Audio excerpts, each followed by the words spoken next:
Assalamualaikum warahmatullahi wabarakatuh. Selamat pagi dan sanak pandangan dimanapun Anda berada. Terima kasih Anda tetap bersama kami hingga saat ini pukul 9 lewat 5 menit waktu Indonesia Barat. Dan sanak pandangan, seperti biasa pagi ini kita akan kami lanjutkan acara Kearifan Lokal Sumatera Barat yang minggu ini atau pagi ini kita akan melanjutkan perbincangan dalam tema besarnya adalah kearifan dalam sistem kebudayaan Minangkabau. Dan sebelum ini kita sudah melihat kearifan dalam sistem bahasa karena itu merupakan salah satu dari 7 unsur kebudayaan tersebut. Ya.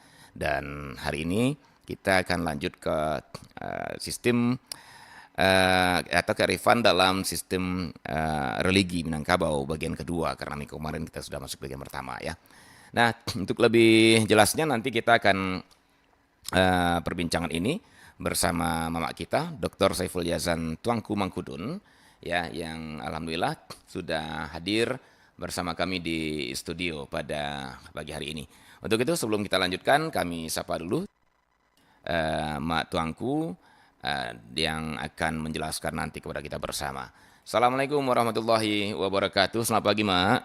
Waalaikumsalam warahmatullahi wabarakatuh. Selamat pagi Bung Adit, selamat pagi dan sanak pandangan RRI Perempat dimanapun berada Ya.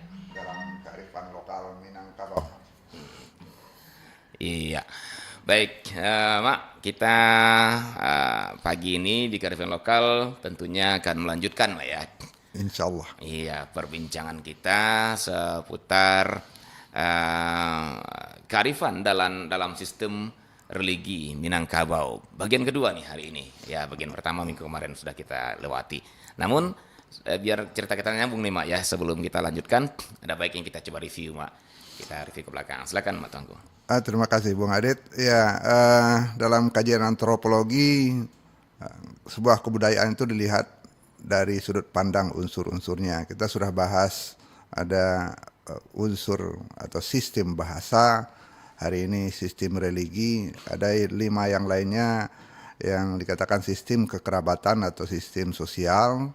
Kemudian yang keempat itu ada sistem ilmu pengetahuan, ada sistem teknologi, ada sistem kesenian, ada sistem mata pencaharian. Nah, hari ini kita bicara tentang sistem religi atau sistem agama atau keyakinan suatu masyarakat. Dalam membahas keyakinan sebuah masyarakat, ada keyakinan terhadap sesuatu di luar diri manusia. Minggu lalu kita sudah bahas bahwa Minangkabau itu sebelum masuknya agama sudah mempunyai keyakinan terhadap sesuatu yang kekuatan di luar diri manusia. Nah, itulah yang dikatakan Nanbana berdiri sendirinya. Nah, ketika Islam masuk, keyakinan seperti itu sangat relevan dan klop dengan yang sudah berkembang di masyarakat sehingga relatif Islam itu lebih mudah diterima oleh masyarakat Minangkabau.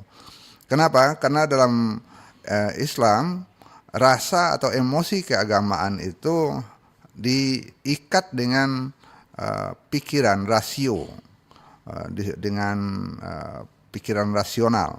Nah, di Minangkabau ada juga tatanan berpikir bahwa perasaan atau emosi itu harus ditata dengan pikiran.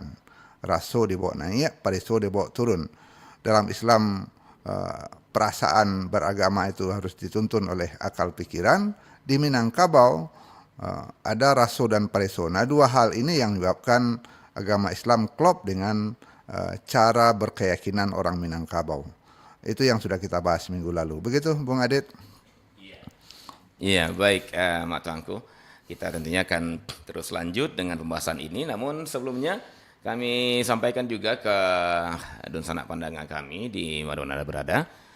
Seperti biasa kami akan buka line telepon ya untuk memperdalam atau memperluas diskusi kita ini dalam topik kearifan dalam sistem religi Minangkabau. Itu topik kita pagi ini ya. Mudah-mudahan pertanyaan-pertanyaan yang diajukan pun juga searah sejalan dengan topik ini biar lebih nyambung gitu ya Mbak ya. Walaupun kami tidak menutup kemungkinan kalaupun ada pertanyaan tentang Keminangkabauan yang lain pun, karena itu kami menyadari itu kebutuhan kita bersama begitu ya.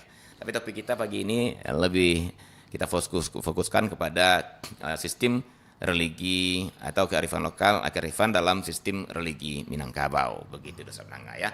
Masih di nomor yang sama 812414 maupun di 08166 09240. Baik, tuanku, kita mulai saja perbincangan kita di topik kita kini, yaitu kearifan dalam sistem religi Minangkabau dan bagian kedua ya. Ini karena memang cukup alat pembicaraan kita minggu lalu ya, sehingga harus karena aspeknya emang luas ini. Luas ya, kurang luas ya, dan ini bagian keduanya. Kita nggak tahu apakah akan tuntas juga nih di hari ini bagian kedua ini atau akan masuk ke bagian ketiga. Kita lihat aja perkembangan nanti ya. Baik, Matangku. Nah, jadi Mama sudah jelaskan bahwa sebelum masuknya agama ke Minangkabau, khususnya Islam ya, bahwa sudah ada sistem religi ya di Minangkabau ini. Kalau boleh kita katakan mungkin sistem religi tradisional dulu gitu ya Mak ya. Dan itu menyatakan keyakinan mereka bahwa ada sebuah kekuatan yang di luar alam ya, yang itulah sumber segalanya, disebut dengan Nanbana kan gitu ya Mak ya, Nanbana. Nah, bicara tentang keyakinan tentu ini bicara masalah kegaiban ini Mak ya. Betul, hal-hal gaib, hal-hal gaib gitu. Di luar empiris. Empiris gitu ya Mak ya. Walaupun orang Minang pun menghargai empiris ya. Sebagai gurunya, alam takambang jadi guru. Ya. Jadi guru. Jadi guru. Nah, tapi keyakinannya tentu non empiris. Nah, bagaimana Mak pada akhirnya kita udah tahu nih konsepnya jelas bahwa ada Nanbana di luar empiris gitu ya, di luar alam. Tapi penerapannya atau perwujudannya dari keyakinan ini pada nenek moyang kita dulu itu seperti apa Mak pada akhirnya munculnya Mak? Ya, ketika mereka mengambil keputusan, ada sistem yang bertingkat yang sudah kita bahas juga. Ada raja itu yang paling tinggi Nanbana. Dikatakan kemenakan barajo ke Mama, bahwa Mama itu lebih benar daripada kemenakan dalam keputusan. Mama kemudian barajo ke penghulu, penghulu barajo ke mupakat. Mupakat penghulu itu harus barajo itu bersandar kepada Nanbana. Nanbana berdiri sendirinya. Nah, urutan posisi Nanbana inilah yang dipercayai sebagai sebuah keyakinan terhadap sesuatu di luar manusia. Nah, Nanbana itu kemudian sejalan dengan pikiran atau ajaran yang dibawa oleh agama Islam. Begitu Bung Adit. Iya. Jadi dari awal-awal seperti memang Minangkabau juga sudah menyadari ada sebuah alam lain nih atau kekuatan ya Mak, kekuatan lain yang berupa gaib katanya Mak ya, wujud gaib. Nah, apakah ini juga pada akhirnya memunculkan Mak ada apa namanya yang pas, apakah itu kepercayaan atau mitos-mitos yang berhubungan dengan alam gaib ya, yang berkembang di ranah Minang ini Mak ya, seperti ada istilahnya cindaku ya, kemudian juga ada orang bunian gitu ya, palasi kuduang gitu ya, hantu gitu ya. Nah, ada yang harus kita pahami bersama Bung Adit. Sistem kepercayaan itu asalnya ada dua. Yang pertama ajaran tentang sesuatu yang kuat di luar diri manusia. Kemudian ada mitos. Nah, mitos ini kemudian juga menjelma jadi sesuatu yang dipercayai dalam tanda petik. Mitos itu hal-hal yang diceritakan berulang, yang kemudian dianggap sesuatu yang memang ada. Jadi hampir sama dengan posisi sebuah legenda. Mitos itu diceritakan berulang dengan data-data yang hampir sama, kemudian dianggap ada. Tapi dia tidak dianggap sebagai kekuatan yang supranatural yang terkuat. Nanbana tetap sesuatu yang terkuat, kekuatan yang paling tinggi. Sementara mitos itu hanya dipercayai sebagian, dan mitos itu cenderung bercerita tentang makhluk, ya. Jadi tetap ciptaan, makhluk gaib. Ada yang positif, ada yang negatif. Nah, yang positif itu seperti yang disebut tadi, ada cindaku, ada orang bunian, ada palasi, ada gasyang tangkura, ada segala macam. Nah, itu kepercayaan yang dikatakan animisme. Apakah Minangkabau animisme? Saya pikir tidak, karena kepercayaan itu hanya terbatas kecil-kecil dalam segmen tertentu di masyarakat. Seperti harimau jadi-jadian segala macam itu hanya segmen kecil masyarakat yang menganggap itu ada. Tapi tidak dianggap sebagai kekuatan tertinggi. Kekuatan tertinggi tetap nanbana tadi. Nah, kita hubungkan dengan kedatangan agama, Islam mengakui ada makhluk gaib. Nah, jadi ada Khalik, yang Maha Pencipta itu Tuhan Allah. Kemudian ada makhluk gaib yang dalam Islam dikatakan makhluk gaib itu ada jin, ada malaikat, ada dan iblis, kemudian sebahagian dari jin itu ada yang negatif, yang perilakunya seperti manusia juga, ada yang nakal dan melawan kepada Tuhan, maka dia dimasukkan dalam kelompok setan, iblis. Nah, ajaran Islam ini dalam tanda petik mengakomodasi pikiran-pikiran Minangkabau tadi. Wah, cindaku itu mungkin bagian dari jin. Karena jin itu ada yang Islam, ada yang kafir, ada yang jahat, ada yang baik. Nah, cindaku itu ada yang baik, ada yang jahat, kira-kira begitu. Nah, seluruh pikiran-pikiran animis tadi terakomodasi dengan cara berpikir Islam tentang alam gaib, tentang jin, malaikat, iblis, dan setan. Sehingga tidak terlalu tertolak pikiran-pikiran yang sudah ada dalam mitos tadi. Nah, kita harus dudukkan bahwa cindaku, palasi, segala macam itu mitos. Mitos itu sesuatu yang tidak bisa dibuktikan, hanya dia berkembang dari cerita dan riwayat dari orang-orang. Di antara orang-orang itu ada yang menganggap cerita itu benar, tapi sebagian besar menganggap itu hanya khayalan. Nah, mitos bukan kepercayaan terhadap Tuhan, tapi kepercayaan terhadap alam-alam gaib yang sering disebut dengan animisme. Begitu Bung Adit. Jadi kehadiran mitos itu tidak ditolak habis-habisan oleh agama Islam karena ada kerangka pemikiran yang bisa menerimanya. Jangan-jangan yang dimakan pelasi itu adalah jelmaan dari jin yang jahat, yang kafir. Nah, kemudian harimau jadi-jadian itu adalah jelmaan dari jin. Nah, kondisi inilah yang menyebabkan semua pikiran-pikiran masa lalu sebelum agama datang itu terterima oleh masyarakat. Oh, ternyata pikiran kita yang lalu itu sangat mirip dengan ajaran Islam. Begitu Bang Adit.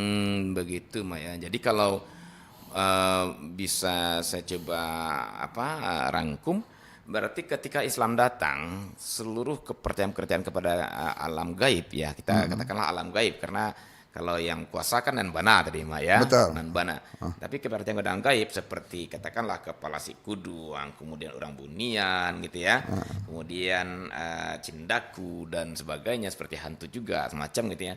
Itu ditempatkan oleh Islam pada tempat yang pas juga gitu ya. Iya, sebagai makhluk gaib, golongan jin yang kafir atau yang negatif katakan. Yang negatif. Nah, ya. Artinya Islam tidak, ya seperti yang bilang tadi, Islam tidak mengatakan itu sesat gitu ya Mak ya. Iya, tidak mengklaim ini kesesatan. Tapi sudahlah itu anggap saja jin, kira-kira begitu. Jin kafir. Jadi itu kenapa pada akhirnya orang Minangkabau nenek moyang kita pada masa lalu melihat ternyata Islam ini memang klop banget dengan sekali dengan mudah terterima. Mudah terterima. Ya, mungkin kita bandingkan sedikit Bung Adit. Ya. Dalam kepercayaan beberapa agama ada unsur dewa dewi. Nah, bagi kepercayaan orang Minang, dewa dewi itu kurang terterima karena tidak ada mitos sebelumnya tentang dewa dewi di Minangkabau.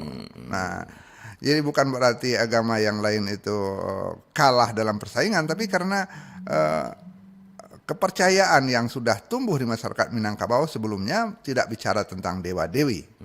Nah, begitu barangkali Bung Adit. Ya, baik. Baik, Mak. Nah, kita sudah dapatkan nih Ustaz Penangga ya gambaran ibaratnya kita ini flashback ya ke masa lalu ini ya. Bagaimana nenek moyang kita dulu berkepercayaan ya. Pra agama atau khususnya pra Islam masuk ke Minangkabau ini. Nah, kita udah dapat gambaran dari Nusana bahwa ada dua, kalau saya simpulkan besarnya, pertama nanbana yang gaib itu, nanbana yaitu yang bertagak berdiri sendirinya, dan yang kedua alam, gaib juga tapi alam gitu ya. Alam, Nah, alam ciptaan dalam berupa makhluk-makhluk gaib. makhluk lain. Ada yang positif, ada yang negatif. Nah, itu pemikiran ataupun konsep keyakinan nenek moyang kita Iya. pra Islam masuk. Nah, ketika Islam masuk, ternyata Islam tidak membantah, tetapi melempatkan pada loker yang sesungguhnya Iya. gitu ya. Nah, ini lokernya, ini kantongnya ini. Ini kantongnya nih, ini jin nih. Ah, ini, iya. ya. Ini jin ini. Nah, ini kalau alam nyata ini diri guru nih kan gitu ya, Mak, Iya, ya. begitu. Nah, nanbana berdiri sendiri itu itulah yang Maha kuasa. Allah gitu ya, Mak, ya. Nah, dalam bahasa ini agamanya Allah gitu ya, Mak, ya. Yang maha kuasa, yang Maha kuasa. nan bana berdiri sendirinya itu sesuatu yang di luar alam, di luar ciptaan, di luar makhluk-makhluk tadi. Iya. Artinya secara struktur pola konsep keyakinan ternyata memang Minangkabau itu sudah sangat-sangat mirip dengan Islam gitu ya, Mak, ya. Iya, sangat bertemu apa yang ada dalam pikiran masyarakat Minangkabau sebelum agama dengan datangnya Islam. Oh, sama persis dengan yang kita pahami selama ini. Kira-kira begitu. Iya, baik. Baik, dan sanak pendengar, itu dia pengantar untuk diskusi kita awal-awal pagi ini. Ya, walaupun awal-awal ternyata sudah mendekati 20 menit juga, Mak. Sebegitu enaknya kita memperbincangkan kebudayaan, terutama ke Minangkabauan ini ya. Nggak tahu waktu udah lebih 20 menit. Baik. Silakan kalau Anda di antara Anda yang ingin, jadi sengaja ini saya nggak terlalu panjang mengulurnya untuk minta pertanyaan, untuk minta tanggapan, karena ini perlu didudukkan gitu ya, Mak, ya. Betul, betul. Jadi nggak ada lagi ke depannya prasangka-prasangka, nggak ada lagi nih yang ini begini Minangkabau begini nggak ada. Kita udah dudukkan bahwa soal keyakinan sebelum agama memang ada, tapi bukan animisme, Mak, ya. Bukan. Dia bukan menyembah palasi. Dia bukan menyembah Urang bunian gitu ya. Iya. Mereka menganggap itulah alam juga, tapi gaib kan gitu ya. Alam juga, tapi yang gaib. Yang gaib di Islam pun dia Termasuklah seperti cerita yang kemudian diakui oleh masyarakat tertentu. Itu batang baringin itu bajin. iya. Bahantu. Nah, dalam Islam memang ada ajaran bahwa tempat-tempat tertentu adalah tempat bermukimnya jin. Jin ya. Iya. Ada beberapa tempat ya, Mak, ya. Saya jadi ingat juga nih salah satunya kalau nggak salah tempat-tempat yang gelap, yang lembab gitu ya, Mak, Iya, ya. tempat yang kotor, Iya, tempat yang yang kotor. gelap, Itu itu disukai. tempat bermukimnya jin. Disukailah jin ya. Dan itu sepertinya klop juga nih dengan Klop, Minangkabau. klop dengan yang sudah ada dalam pemikiran sebelumnya. Oke. Baik, silakan untuk sanak pendengar dimanapun Anda berada. Jika Anda ingin langsung menanggapi ataupun berdiskusi dengan Mak Tuanku, silakan di 812414 ataupun di 08116692240. Baik, Mak, sambil menantikan kalau ada dosa kita yang mau bergabung, kita lanjutkan kembali, Mak, perbincangan kita. Berarti udah selesai nih di Sistem keyakinan. Sistem keyakinan masyarakat Minangkabau pra agama atau pra Islam khususnya. Nah, sekarang ketika Islam itu masuk, Mak. Nah, gimana juga nih suasananya karena kalau kita coba bayangkan nih, Mak. Walaupun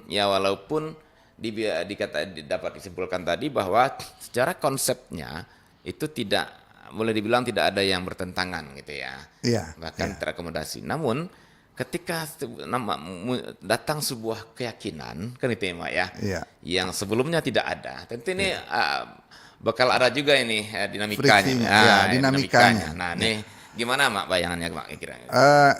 Kita mendapat catatan sejarah tentang para pedagang dari Timur Tengah yang itu ternyata sudah terjadi sebelum Islam. Kita tahu ada kapur barus, kamfer, yang bahasa Minangnya kampar, ya. Kamfer itu atau kapur barus dan kemenyan itu menjadi bahan dagangan sejak zaman Nabi Musa, zaman Firaun, termasuk untuk membuat mumi, ya. untuk mengawetkan mumi. Nah, ada catatan ketika para sahabat mengutus utusan membeli kapur barus dan kamfer ke sebuah pulau, dikatakan Pulau Emas. Nah, dan memang dalam catatan sejarah ternyata Minangkabau itu adalah daerah yang sangat banyak menghasilkan emas. Sungai beremas, sungai dan segala macamnya itu ada di berbagai negara. Gunung Omeh gitu ya, Mak ya. Omeh, Saya ya. jadi ingat ya. Banyak catatan-catatan penjelajah yang mengatakan banyak sekali tambang emas di Minangkabau pada masa lalu itu. Nah, jadi interaksi antara masyarakat Timur Tengah, termasuk para sahabat yang membeli kamfer dan kapur barus serta emas ke Pulau Sumatera ini sudah berinteraksi dengan masyarakat Minang. Dan yang terkenal tentu di Barus. Dan tidak terdengar ada konflik dengan ajaran itu atau pembawa ajaran itu. Para pedagang itu bisa bertemu dan berasimilasi dengan masyarakat Minangkabau. Sehingga tercatat di daerah Siak itu dikatakan daerah sumbernya Islam awalnya. Ketika tuanku Syekh Burhanuddin di Kuntu Kampar itu membawa ajaran Islam ke daerah dataran Minangkabau, terutama di Batu Ampa, di Bonjol sampai ke Pariaman. Itu abad ke-11, artinya baru abad ke-4 Hijriah. Itu sudah ada sistem pengajaran mengajarkan Islam yang dibawa oleh Syekh Burhanuddin Kuntu Kampar itu. Artinya masyarakat tidak lagi katakanlah asing dengan sesuatu yang namanya Islam. Mereka mau menerima ajaran, mau belajar. Sudah abad ke-11. Nah, dari sanalah disepakati, ada kesepakatan awal tentang Islam itu dibutuhkan. Nagari pertama itu diperkirakan memang abad ke-11. Itu ketika disepakati nagari itu harus punya musaji dan punya balai. Sehingga itu menjadi undang tentang nagari. Nagari harus babalai bamusaji. Kesepakatan itu barangkali ya sangat ditentukan oleh hadirnya sebahagian masyarakat yang sudah beragama Islam. Tidak mungkin nagari diharuskan punya masjid kalau masyarakatnya belum Islam. Dan itu jauh sebelum Aditya Warman. Walaupun Aditya Warman beragama Buddha karena dia dilahirkan di Majapahit, ketika dia datang ke Minangkabau pada tahun 1337 itu sudah ada Raja Tigoselo, salah satunya Raja Ibadat.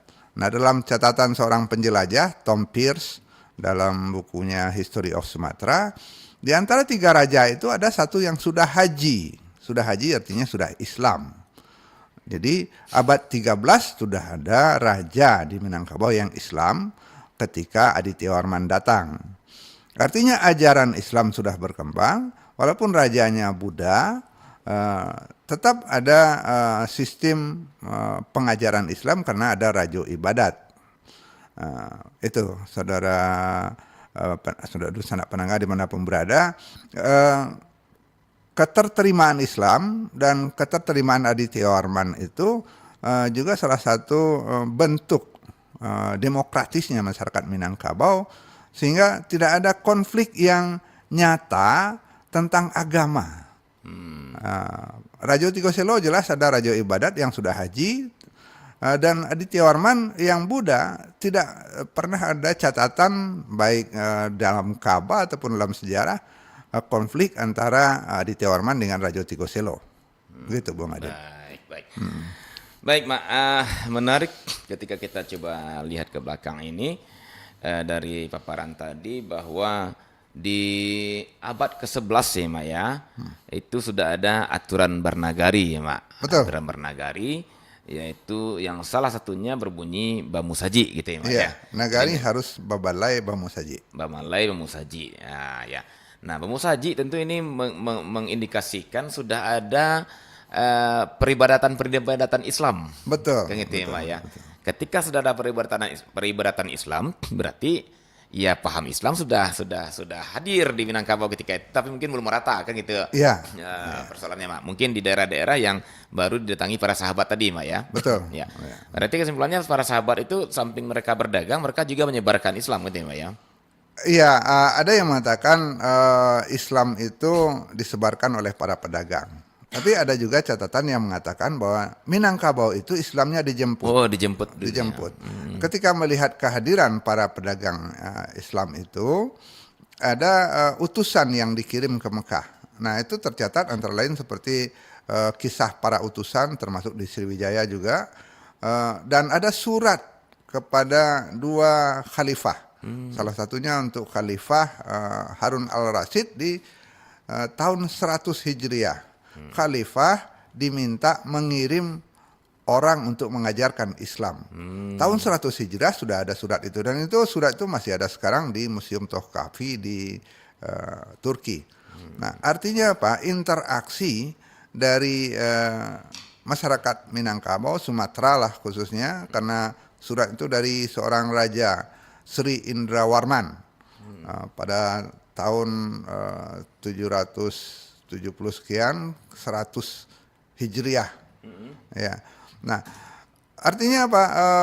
Ada dua pendapat mengatakan Islam itu diajarkan oleh para pedagang, tapi ada yang mengatakan masyarakat yang sudah melihat Islam itu meminta sendiri guru untuk datang, dan itu juga terjadi dengan kehadiran Syekh Burhanuddin Kuntu Kampar itu yang dibawa berkelana ke berbagai nagari di Minangkabau, ke Batu Ampa, ke Bonjol, dan ke Pariaman untuk mengajarkan Islam. Itu abad ke-11. Begitu abad ke-11 Mbak ya. Nah, sementara dalam catatannya Aditya Warman hadir di Minangkabau Mak? 1345. Berarti abad ke-14 ya. Abad ke-14. Oh, 3 abad setelah Syekh Burhanuddin. Oh, berarti memang Islam sudah duluan ini ya Mak ya. Iya, iya. Sebelum masuknya Aditya Warman gitu ya. Baik, menarik sekali. Nah, kenapa saya tanya ini? Karena selama ini ketika bicara kehadiran Islam di Minangkabau itu orang kan banyak menghubungkannya dengan perundangan Di Bukit Pato. Di Bukit Pato, Mak. Nah, kan gitu ya, Mak ya, Iya, perundingan di Bukit Pato gitu ya. Puncak Pato. Itu tonggak, banyak orang mengatakan itu tonggaknya, ya, tonggak apanya Islam di Minangkabau kan gitu. Iya, Ya. iya. Ternyata jauh sebelum itu dari sahabat-sahabat sendiri sudah masuk ya, Mak ya. Iya, perundingan Puncak Pato atau Sumpah Sati Marapalam itu tidak ada data yang persis kapan tahunnya. Bahkan ada pendapat setidaknya ada 5 atau 6 versi kesepakatan Marapalam atau Sumpah Sati Bukit Marapalam atau Traktat Marapalam atau Perjanjian Marapalam. Nah, begitu banyak variasinya. Yang pertama mengatakan justru ketika Syekh Burhanuddin dibawa dari Kuntu Kampar untuk mengajar itu, beliau mampir di Lintau dan mampir di Puncak Pato. Di sana ada kesepakatan untuk menggunakan Islam sebagai ajaran. Jadi abad ke-11 itu Perjanjian Marapalam yang pertama. Kemudian ada catatan juga Perjanjian Marapalam pada tahun 1403. Anaknya Aditya Warman, Anaga Warman yang dikatakan sebagai salah satu tuanku yang sudah belajar ke Barus, itu mengumpulkan para ulama dan tokoh adat di Puncak Pato. Jadi abad ke-11 satu, abad ke-15 ketika 1403 anak dari Aditya Warman. Kemudian ada riwayat ketika Syekh Burhanuddin tahun 1680, itu sudah hampir abad ke-17 ketika Syekh Burhanuddin datang ke kerajaan untuk kembali mengukuhkan Islam.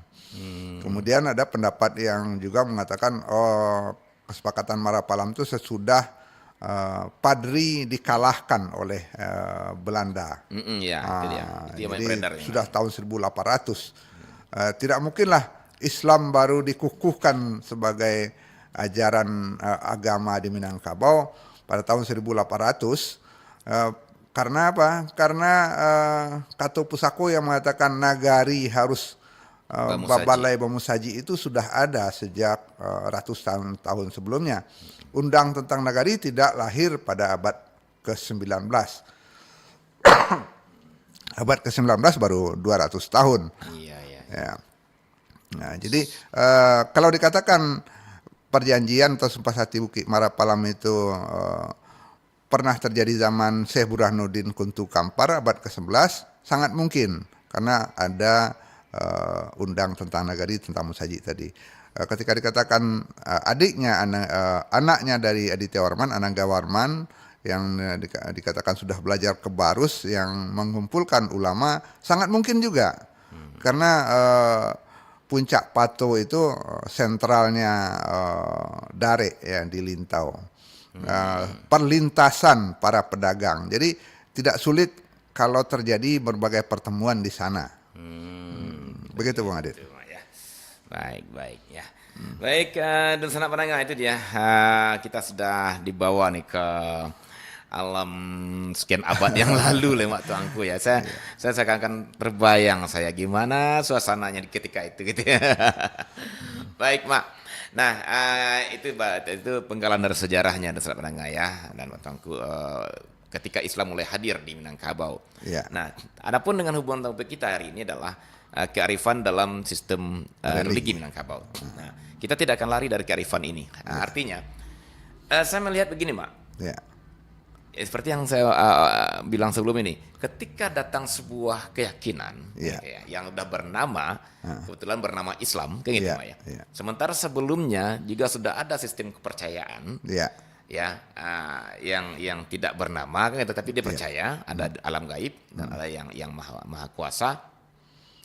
Tentu ini bakal ada dialektika, ini, betul, ya. Betul. Ada dinamika, ada dinamika antara yang membawa keyakinan ini dengan penerima keyakinan yang sudah berkeyakinan juga, kan gitu ya, Pak ya. Betul. Nah, jadi bagaimana yang namanya agama pasti ada ritualnya, betul. ada upacaranya, kayak gitu ya, Pak ya. Ada struktur masyarakat dalam konsep agama itu sendiri, kan gitu ya, Pak ya. Betul. Nah, bagaimana ini perpaduan? Kalau kita katakan perpaduan atau mungkin di kata pesaku dikatakan basandi, ini, Pak ya. Iya, basandi. Kenapa dia bisa diambil jadi sendinya? Ada sendinya. Banyak diskusi tentang ini, Bung Adit, dan diskusinya menarik. Kenapa Islam begitu mudah diterima? Yang pertama tadi sudah kita bahas, Islam itu rasional dan sekaligus membawa perasaan, emosinya itu ada, rasionalnya ada, tapi perasaannya juga sangat menonjol. Nah, dua hal ini klop dengan Minangkabau, itu yang pertama. Kemudian tadi Bung Adit mengatakan dalam sebuah sistem religi itu ada upacara-upacara. Nah, upacara-upacara yang ada dalam masyarakat Minangkabau relatif semuanya terakomodasi dalam ritual agama Islam. Mari kita lihat satu persatu, Bung Adit. Ritual-ritual yang ada dalam masyarakat Minangkabau sejak manusia itu lahir, ya. Seorang manusia lahir di Minangkabau itu ada ritual, ada upacara-upacara seperti membadak paja, atau kalau di daerah pesisir itu memandian paja. Itu artinya membedaki bayi atau memandikan bayi. Atau turun mandi kalau istilah. Turun mandi, ya. Nah, upacara sekat, nak. Itu berarti sebelum Islam sudah ada, ya? Ya, itu khas ya? masyarakat. Nah, budaya yang hadir di masyarakat ketika menyambut kehadiran manusia baru dalam sebuah keluarga atau dalam sebuah kaum. Nah, Islam mengakomodasi itu dengan akikah. Maka kloplah bahwa kehadiran bayi baru itu dirayakan, dipestakan. Namanya akikah. Akikah itu menyembelih hewan. Kalau anak laki-laki 2 ekor kambing atau 2 ekor domba. Anak perempuan atau 1 ekor domba, kemudian perempuan 2 ekor domba.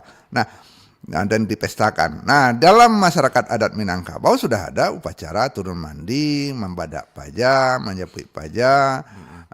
Nah, itu disatukan, menyambut seorang bayi yang lahir. Jadi sangat klop. Itu upacara pertama ketika manusia lahir. Kemudian ada upacara ketika seorang anak diajarkan mandiri, disuruh ke surau. Nah, kita sudah pernah membicarakan bahwa di Minangkabau itu anak itu maksimal hanya 7 tahun di rumah gadang. Sudah itu harus ke surau dia, harus belajar merantau dekat di Sudik Dapua. Nah, dalam Islam diajarkan anak itu dikhitan pada usia 7-8 tahun. Nah, dikhitan dinyatakan dia sudah dewasa. Maka ada upacara khitanan dalam Islam yang klop dengan perintah agar anak itu didewasakan, disuruh ke surau. Jadi upacara basunai itu kemudian menjadi bahagian upacara adat. Nah, itu beruntun terus dengan upacara-upacara selanjutnya. Ketika dia dewasa, dia akan menikah. Perkawinan dalam adat Minangkabau itu sangat klop dengan yang diajarkan Islam ketika ada upacara pernikahan, pertemuan antara 2 kaum. Kalau dalam adat Minangkabau perkawinan itu bukan antara 2 orang, tapi pertemuan 2 kaum. Dan itu diajarkan Islam sama persis, bahwa seorang yang menikah itu tidak menikahkan dirinya dengan satu orang, tapi menikahkan 2 kerabat yang besar. Penghormatan terhadap kerabat itu sangat dijaga oleh Islam, dan itulah yang ada di masyarakat adat Minangkabau. Itu upacara perkawinan sampai upacara selanjutnya hubungan kekerabatan, semuanya klop dengan kehidupan masyarakat. Jadi upacara yang sudah ada dalam masyarakat adat itu bisa ditampung dalam ritual-ritual agama Islam. Nah, itu yang kedua. Kemudian ada sistem kepemimpinan. Nah, kita sudah bahas sistem kepemimpinan Minangkabau yang hanya ditinggikan seranting, didahulukan selangkah. Itu sangat klop dengan sistem kepemimpinan dalam salatnya orang Islam. Ya. Seorang imam itu tidak berjarak terlalu jauh dengan makmumnya, bisa hanya selangkah saja di depannya, dan bisa digantikan sewaktu-waktu oleh orang di belakangnya. Nah, itu sangat selaras dengan yang dipikirkan oleh adat Minangkabau. Pemimpin itu tidak berjarak, ditinggikan seranting, didahulukan selangkah. Jadi sudah 3 hal ya. Upacara, ritual-ritual itu yang ada di masyarakat adat sangat mudah diakomodasi dalam ajaran Islam. Kemudian tentang hari-hari besar, semuanya juga terterima dengan mudah oleh masyarakat. Kenapa? Dalam kegiatan hari besar, katakanlah hari raya, itu kan dia sangat dianjurkan untuk menyediakan makanan, penganan, dan memberikan kepada tamu segala macam. Bagi orang Minang, menghormati tamu itu hal yang sangat utama, dan itu sangat sejalan dengan yang diinginkan oleh masyarakat adat. Jadi menjamu orang itu hal yang sangat disukai oleh orang Minang, sehingga sejalan dengan yang diajarkan oleh Islam bahwa tamu itu adalah raja, dan seterusnya.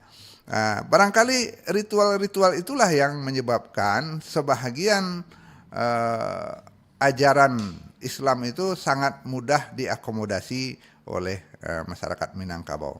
Hampir tidak ada ritual dalam agama Islam itu yang bertentangan dengan ritual atau kegiatan masyarakat adat. Nah, bagaimana mereka berkumpul, bagaimana mereka berkepemimpinan, dan bagaimana mereka menghormati tamu, bagaimana mereka merayakan hari-hari yang membahagiakan, sampai kepada kegiatan menyelenggarakan mayat. Semuanya sangat terakomodasi oleh ajaran Islam.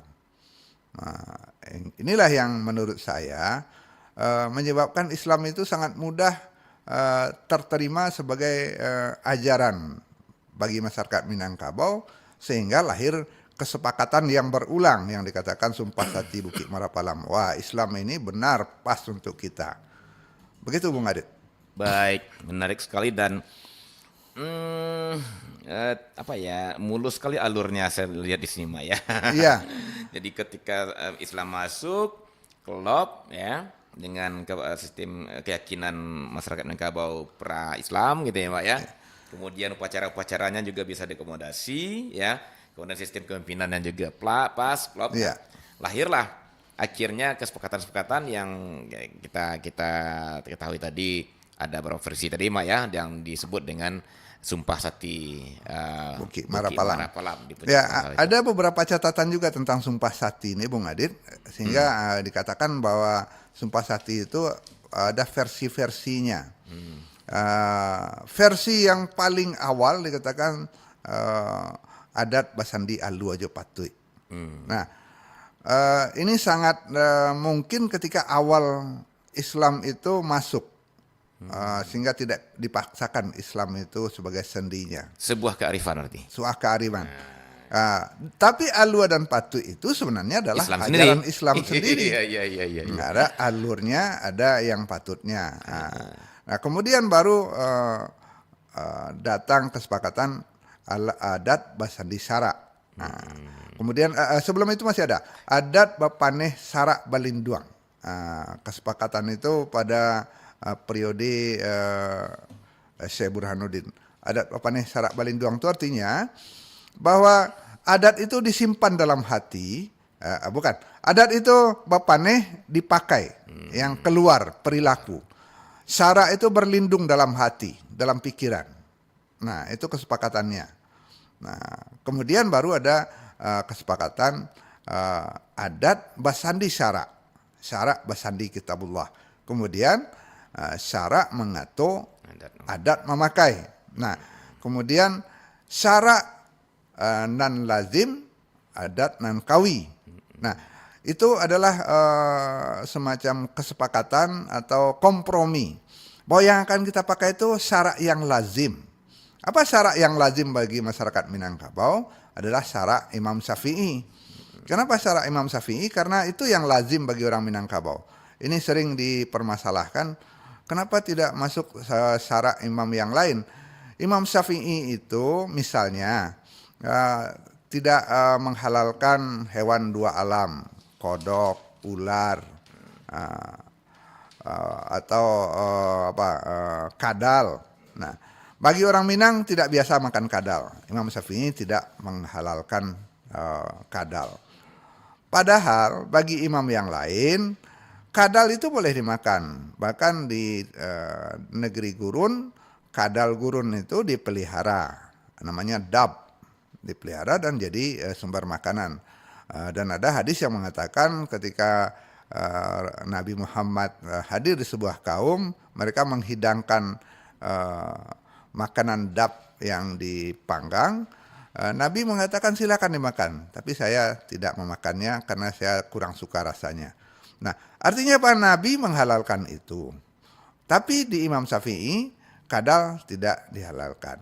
Nah, itu yang sepakat bagi orang Minangkabau, tidak memakan kodok, tidak memakan kadal, dan seterusnya. Nah, syarak Imam Syafi'i itulah yang lazim di Minangkabau. Kemudian, adat yang akan dipertahankan itu adat yang kuat. Kalau adat yang kuat itu yang mana? Ya, adat bersilaturahmi, adat menghormati yang tua, adat berkerabat. Tapi ada adat sebelum Islam yang tidak begitu kuat yang harus ditinggalkan. Apa misalnya adat menanam kepala kerbau akan ketika akan membangun sebuah bangunan, membangun rumah gadang, tanam kepala kerbau. Kemudian membangun jembatan, tanam kepala kerbau. Itu dikatakan adat yang tidak kuat. Nah, jadi adat yang kuat sajalah yang dipakai. Jadi menanam kepala kerbau itu pernah menjadi adat di pra-Islam, digunakan oleh para tetua masyarakat waktu itu, dan itu dihentikan ketika seorang insinyur orang Minangkabau membangun pembangkit listrik tenaga air PLTA di Batang Agam. Waktu itu masyarakat masih ingin menanam kepala kerbau di terowongan PLTA itu. Apa kata Insinyur Haji Anwar Muin? Tidak usahlah yang sekali ini. Apakah itu benar-benar adat atau hanya kebiasaan yang berulang? Lalu ada musyawarah ulama waktu itu menyepakati tidak, itu khurafat. Janganlah menanam kepala kerbau. Menyembelih kerbau silakan, kerbaunya disembelih dan dagingnya kita santap bersama, tapi tidak ada menanam kepala kerbau. Nah, ini contoh adat yang tidak kuat yang ditinggalkan. Jadi adat yang kuat sajalah yang akan dilaksanakan, adat yang tidak kuat ditinggalkan. Syarat yang lazim adalah syaratnya Imam Syafi'i. Begitu. Sehingga sebagian besar masyarakat Minangkabau misalnya terbiasa dengan bacaan kunut ketika subuh. Karena itu syarat yang lazim di masa itu. Walaupun kemudian berkembang menerima semua mazhab, pakai kunut silakan, tidak pakai kunut silakan. Karena dua-duanya itu boleh dan dilakukan Nabi. Nah, inilah perkembangan Islam itu terterima karena ada fleksibilitas atau kompromi dengan adat. Adat mau mengalah hanya melaksanakan yang kuat, kemudian syarak juga dipilih yang sejalan dengan semangat dan rasa bagi masyarakat Minangkabau. Begitu Bung Adit. Baik Mak Tuanku, dan sepertinya disambung langsung nih dengan telepon yang sudah masuk nih Mak ya pagi Iya, ini. silakan. Coba kita terima. Halo, Assalamualaikum. Halo, Assalamualaikum. Waalaikumsalam warahmatullahi wabarakatuh. Dengan Nofri di Alang Panjang, Bang Anit. Anofri. Ya. Anofri di Alang Panjang. Ya, silakan Pak Nov. Mau ditanyakan ya, Bang Anit. Ya. Sebenarnya kan Minangkabau ini kan adat bahasa Isyarat dari bahasa Kitabullah. Ya. Ya. Tapi ada adat di Minangkabau ini yang tidak sesuai dengan Kitabullah. Ya. Contohnya kan sistem materinya. Karena di Al-Quran kan mazhabnya lebih kuat ke laki-laki. Iya. Ya. Atau sistem pewarisan kan lebih kuat ke laki itu. Oke. Itu bagaimana sejarahnya tuh bisa akhirnya gitu tidak sesuai dengan Kitabullah. Iya. Baik. Itu saja Adik. Baik. Assalamualaikum warahmatullahi wabarakatuh. Waalaikumsalam warahmatullahi wabarakatuh. Pak Nofri Anofri di ya. Alahan Alang Panjang. Wah, luar biasa pertanyaannya ya. Ya, ini benar-benar pertanyaan yang saya pernah sering berkali mencari ini, Mak. ditanyakan, Ya. ya. Baik, di belakang Pak Nofri kita terima dulu, Mak. Ya, silakan. Yang pertama tentang matrilineal dan Islam. Matrilineal. Ya. Ya. Halo, Assalamualaikum. Waalaikumsalam warahmatullahi wabarakatuh. Waalaikumsalam warahmatullahi Iya, Pak. Ini penakan Mak Tuanku nih ya. Pak Rijal. Pak Rijal. Selamat pagi, Mas. Iya, silakan Pak Rijal. Mas, ya ada satu pertanyaan ya, Tony. Ya. Pada dasarnya dulunya orang tua kan banyak orang bermakam di Mi'raj, Mas. Iya. Apakah itu ada larangan, Pak? Sebab sini itu ada orang yang Iya. makam di Mi'raj surau. Ya. Padahal memang penampuran itu masih lambang. Ya. Nah, menurut ajaran Islam atau pandangan adat istiadat apa? Iya. Nah, Apakah makam di mihrab ini juga masuk bagian dari adab ya? Nah. Assalamualaikum warahmatullahi wabarakatuh. Waalaikumsalam warahmatullahi wabarakatuh. Ya, mungkin kalau saya perluas nih, Mak, apakah makam di mihrab ini juga bagian dari adat Minangkabau sebelumnya kan gitu ya, Mak? Karena memang banyak dulu ya, Mak ya. Dan kenapa dihentikan? Nah, ini menarik sekali. Baik. Dua aja dulu barangkali juga waktu Dan kita. dua ini pertanyaan yang paling berat ini. Iya. Dan selalu ditanyakan. Dan waktu kita juga tinggal 5 atau 6 menit lagi nih, cocok sekali. Baik, makanya. saya coba Silakan, membahas tentang yang pertama tentang matrilineal dan Islam, Dan Islam. apakah itu bertentangan atau tidak. Insya Allah saya bertanya kepada ahli fikihnya almarhum Profesor Dr. Amir Syarifuddin, yang kebetulan saya menulis biografi beliau. Beliau baru berpulang akhir tahun kemarin.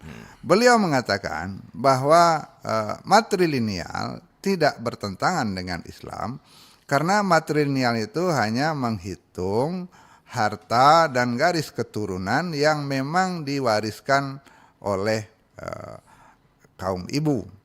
Ketika bapak mempunyai penghasilan, maka penghasilannya itu dibagi menurut aturan Islam, aturan faraid. Maka sebenarnya orang Minangkabau itu bersukunya ke ibu, tapi bernasab kepada bapak. Tetap saja semua harta kekayaan yang dihasilkan dari pencaharian seorang bapak itu hak dari anak-anaknya, tidak ada hak kemenakannya. Nah, dikatakan itu pusako randah. Nah, pusako randah itu adalah hak dari si anak dan tidak boleh diganggu gugat oleh kemenakan.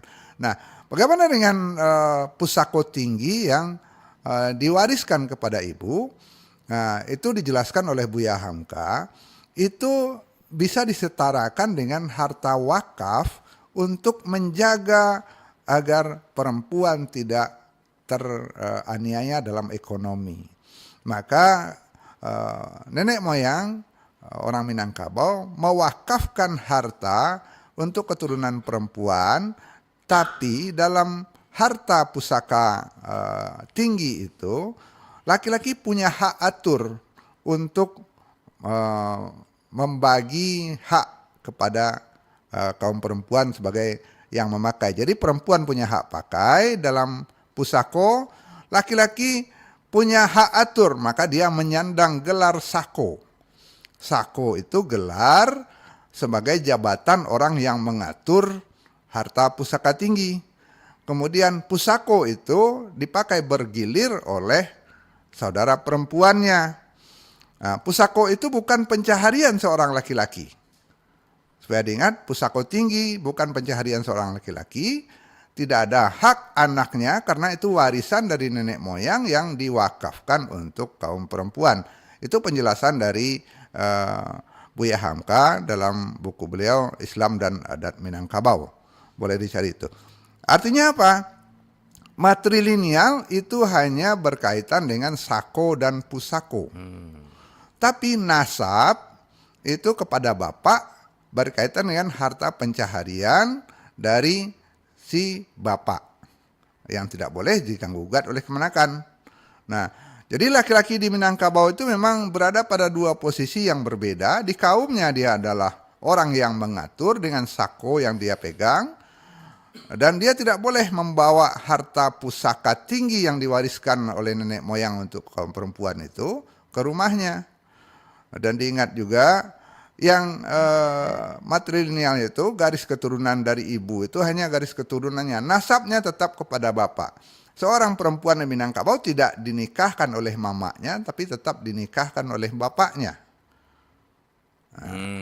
Berarti harus didudukkan ini Mak, garis keturunan yang dimaksud dari ibu itu pusaka ya Mak ya? Berkaitan dengan sako dan pusako. Pusako gitu ya Mak ya? Iya. Ya memang indikasinya tidak ada juga yang menyatakan kalau keturunan itu dari ibu aja gitu ya. Contohnya nama tetap pakai nama ayah. Iya, Bukan nama nama ayah. ibu. Menikah Ya. seorang Menikahkan perempuan ayah. itu walinya ayah. Tidak bisa mama jadi wali. Berarti makna keturunan itu keturunan yang akan menampung pusako-pusako itu Pusako. jatuhnya Mak ya. Nah, sebenarnya kata matrilineal itu bukan orang Minang yang mengatakan. Iya, Yang mengatakan itu orang barat. Orang Minang mengatakan sako dan pusako itu dari nenek turun ke mama, dari mama ke kemenakan. Tapi sako dan pusako lah yang turun dari mama kepada kemenakan. Kalau nasab dari bapak kepada anak, maka di Minang itu harusnya tidak dikatakan matrilineal. Minangkabau itu sako pusako dari mama ke kemenakan, bawarih ke kemenakan, ban nasab ke bapak. Bapak ke anak. Makanya dalam adat Minangkabau anak dan kemenakan itu tidak dipisahkan. Anak dipangku, kemenakan dibimbing. Jadi artinya apa? Dua-duanya di bawah pengawasan dan usaha pemajuan dari mama itu, dari seorang laki-laki. Maka dikatakan anak ciek kemenakan sebuah. Tidak dipisahkan. Anaknya dia besarkan dengan pencahariannya, kemenakannya ditolongnya dengan harta pusakanya. Oh, gitu. Begitu. Jadi Jadi tidak ada pertentangan di sana. Jadi makna yang selama ini diapungkan, didengungkan di daerah kita, Mak, bahwa keturunan berdasarkan garis keturunan ibu itu adalah sako dan pusako gitu ya, Mak ya. Iya, sako dan pusako Sementara lah yang yang keluarga, makanya tetap ada bako gitu ya, Mak ya. tetap ada bako. Bahkan hubungan terpenting orang Minangkabau itu adalah bako. Jadi ada Bako itu anak pisang mama, anak pisang itu bapaknya seorang laki-laki.